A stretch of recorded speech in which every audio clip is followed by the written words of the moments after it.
Hello everyone. I want to do a quick video for a project that I did on a live stream. I'm trying to catch up on doing the short little tutorial videos on some of the projects that I've done. It's going to take me a while to catch up to get all of them done that I want to get done. And I have a couple updates that I want to do too. But that's what I'm trying to do. I'm trying to get some shorter videos for just instructional, some books and some other things. So bear with me. I will be doing them as I find time. So not too long ago I did the squash book. A lot of people love the squash book. It's a really cool little project. Some people call it a map book. I've seen it called a snake book. There's many different names for it. Most people call it a squash book, so that's what I started calling it. So for this one, and I can't find the ones I did on the live stream. I have no idea what I did.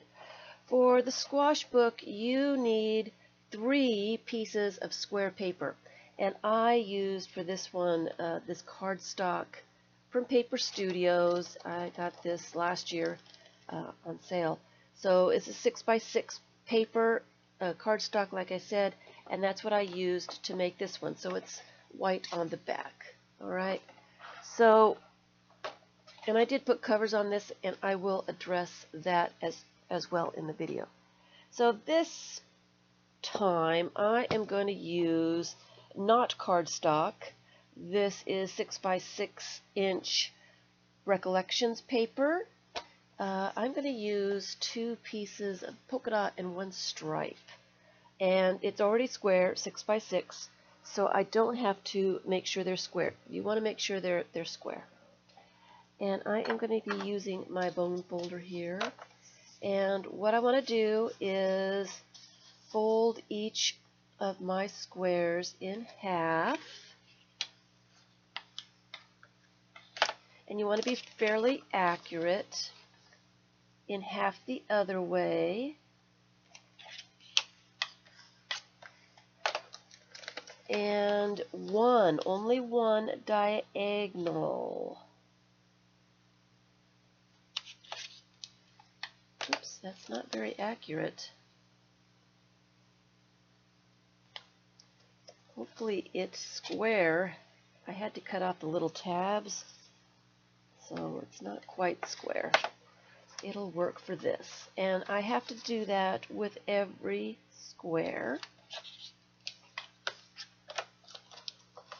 So in half,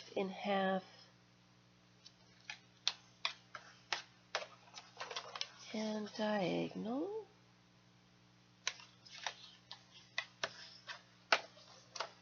You also need some glue for this. I use a glue stick. I like my glue stick, but you can use any glue that you've got. Just a little bit of glue. And diagonal. Alright. So what I am going to do is get my glue stick out here. And I am going to put the polka dots on the end and the stripy one in the center. So I want my diagonal fold to be up and down for each square. So I'm going to put them out there so I remember to glue them together that way. I am going to glue on the squares on either side of that diagonal fold. You've got your diagonal fold here. So I am going to put glue on this entire square and this entire square. Okay. It's just easier for me to see where I'm gluing on the non-printed side. You can do this with double-sided paper, which makes both sides very nice. But it's easier to see with single-sided. So I'm getting glue everywhere. Alright, so I've got glue on those 2 squares only. And what I'm going to do is make sure that my diagonals are all up and down. I am going to place this square on top and just slightly off the fold so that when the paper folds against itself, it's not fighting against itself, just slightly. And then the other side as well.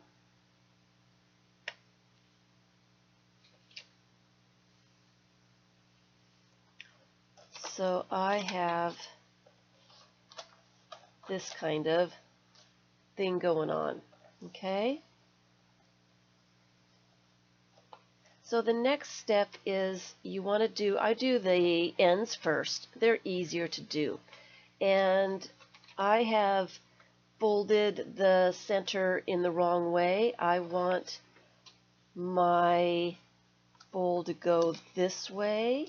So I'm going to refold both of the ends this way, just so that when I pull up the corners here, what I'm doing is I'm pulling up these folds here and putting them in the center like that.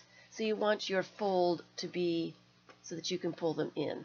And it's no big deal, just refold it. If you folded it the wrong way, just refold it and it's fine. So bring it in and smash that square down. And this is where it helps if you were accurate. This one is not, it's just a little off, so I'm kind of scooching it over a little bit so it will be as accurate as possible. So I'm going to show that again on the other side. Bring in your corners like that.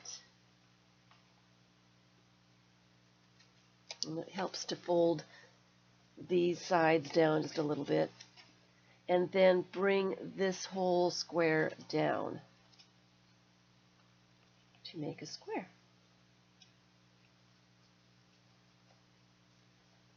Okay. To do the center one, you want to flip it over, and you want your corners here and the center to go in. So you want your corners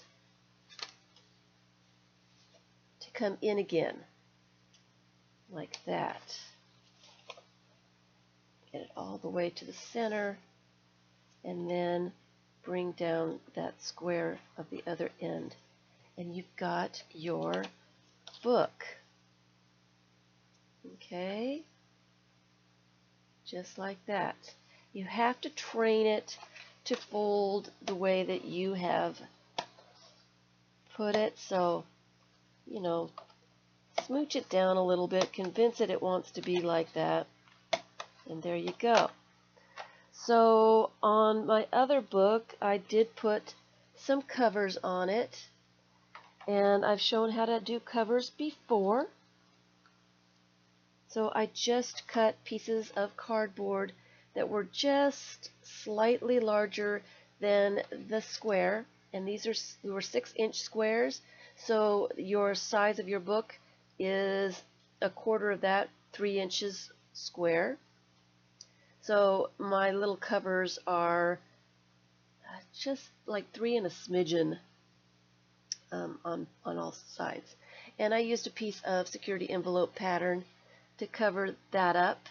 And I will just put some glue on the icky side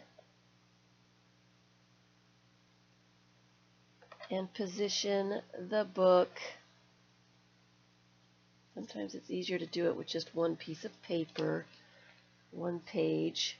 Position it on the cover in the center so that you've got a little bit of the edge showing on all the sides, and it's glued down pretty well. I do use clamps and let the glue dry overnight usually, but that's what it looks like. And the other side as well. And like I said, I do put clamps on them and let them dry. I like to let them dry overnight just so that they're really nice and dry.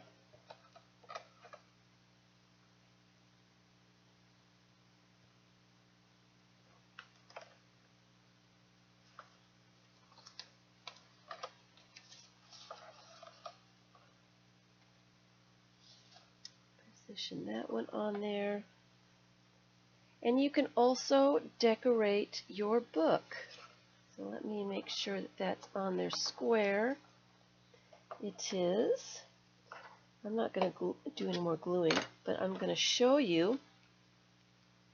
So that's what it looks like. If it's more accurate, the book won't peek through the cover like this one is a little bit. Just be careful and be a little bit slower and more accurate. A little bit of practice and you'll get it down perfectly. So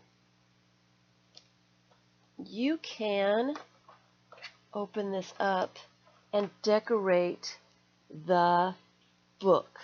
Put pages in here. And what I've done is I have taken some pieces of paper from the same pack, the Recollections pack, and I've cut the squares to be just a little bit less than the 3 inches, and that way I can put the pieces of paper on here just off the fold. You don't want to obstruct your fold. It messes with the book. It's harder to fold it up and unfold it if there's paper over the folds. So you want to make sure. And if you've got like a cardstock or something, a pattern, you can bring your pieces of paper just a little bit further in, and when you see the folds, you'll see a pattern or you'll see a color, and that's a little less distracting. So I've cut the diagonal pieces or the squares in half so that I could, if I wanted to, put some of those pieces on here. And you can make a little pattern, whatever you want to do. And then I thought, well, it would be fun if I used some of my stamps and stamped some of those images and put them in my book. So that's what I've done. Make sure that you do your images at a diagonal. Since you're opening it diagonally, you want your images to be right side up. You don't want them all crooked. And then, you can use magazine images or whatever you want to do. Just put whatever kind of decorations you want inside your book, and then it will be finished. It'll be fun. It doesn't take very long to make one of these. It really doesn't. A little bit of practice to figure out the basic folds, and then you're on your way to make a bunch of these things. So that is the squash book tutorial.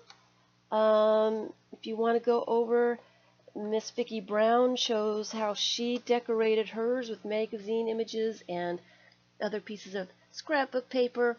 So I will put a link below so that you can see how she decorated hers, and it's really kind of cute. So go on over and check that out so you can see some different options and different ways to make these books.